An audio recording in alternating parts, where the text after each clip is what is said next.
आम्ही लोरे रुद्रेश्वर उद्यान येथे आलेलो आहोत आणि इथे सगळं वातावरण भारी बनवलेलं आहे, त्यामुळे अगदी मस्त वाटतं अगदी फिरायला वगैरे। आणि तुम्ही व्हिडिओ कंटिन्यू करा, तुम्हाला मी अगदी मस्त सफर घडवून आणते। लोरे नंबर 1 श्री रुद्रेश्वर उद्यान येथे आल्या आल्या पहिला शब्द माझ्या तोंडातून निघाला तो म्हणजे वाव, हे किती सुंदर आहे। आणि इथल्या प्रत्येक गोष्टीमागे खूप सुंदर सुंदर कल्पना दडलेल्या आहेत आणि इथे entry he free of cost होती। फक्त त्यांचे काही रूल आहेत ते आपल्याला समजून घेऊन पाळावे लागतात, विच इज व्हेरी बेसिक। प्रत्येक गोष्टी मागे खूप मेहनत होती हे दिसत होतं।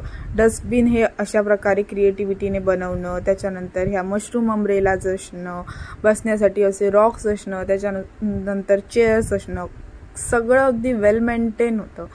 आणि इथे गेल्यानंतर मला खूप सुंदर वाटलं आणि फक्त मजा मस्तीसाठी नाही तर हे असं खूप प्रकारे मला असं म्हणजे ह्याच्यामागे खूप कल्पना अशा वाटल्या। रिलिजियस आहे, एन्जॉयमेंटसाठी आहे, त्याच्यानंतर एक्झरसाइजसाठी आहे, फिटनेस ओरिएंटेड आहे, ऑल इन वन म्हणता येईल असं हे उद्यान आहे।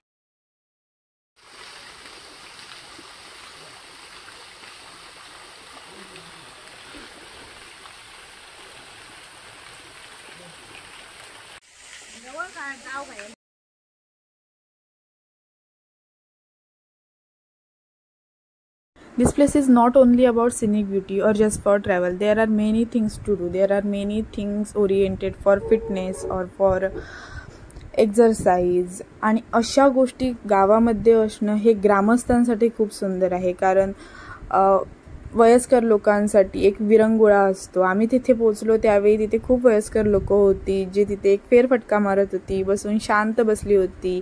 त्याच्यानंतर लहान मुलं होती जी तिथे खेळत होती, त्यामुळे हे अगदी त्यांच्यासाठी खूप सुंदर आहे। मध्ये एक असा स्पॉट आहे जिथे आपण खूप वेळ बसून असा कट्ट्यावरती बसून गप्पा मारतात, तसं एक सुंदर ठिकाण आहे। त्याच्यानंतर खूप सुंदर सुंदर झाडं आहेत आणि नुसती झाडं नाही, वेगवेगळ्या प्रकारची झाडं असून तिथे त्यांच्याबद्दल माहिती असणारे छोटे छोटे चार्ट सुद्धा आहेत। हे खूप क्रिएटिव्ह आणि खूप एक्सलंट म्हणता येईल, कारण ह्याची माहिती लहान मुलांना असणं हे खूप उपयोगाचं आहे।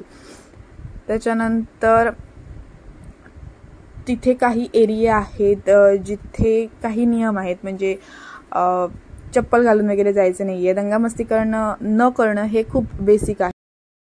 ॲज अ टुरिस्ट आपण हे सगळे नियमांचं पालन करणं ही आपली रिस्पॉन्सिबिलिटी आहे। तिथे एक बोर्ड आहे ज्याच्यावरती त्यांनी त्यांचे रूल्स मेन्शन केलेले आहेत, जसं की शाळेच्या सहलींसाठी, पिकनिकसाठी वगैरे, जसं की आधी ग्रामपंचायतीला इन्फॉर्म वगैरे करणं, हे तिथले रूल्स आहेत। इथे असं बॅडमिंटनसाठी मस्त एरिया आहे।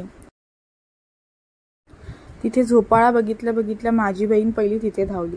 उद्यान वगैरे फिरण्यामध्ये तिला ऑफकोर्स इंटरेस्ट होता, पण झोपाळा बघितल्या तिचं हे खूप जास्त मोठं अट्रॅक्शन म्हणता येईल की तिला झोपाळा बघितल्यावर आवरत नाही, तिच्यावरती कंट्रोल तिचा राहत नाही।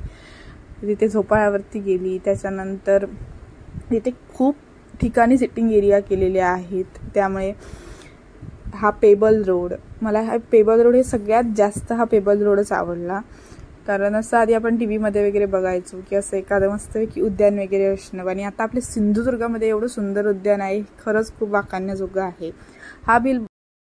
हा रूल बोर्ड तुम्ही नक्की पॉज करून वाचा, म्हणजे तुम्हाला इथे जायचं असेल तर इथले रूल्स समजतील। इथे वॉशरूमची सुद्धा सुविधा आहे।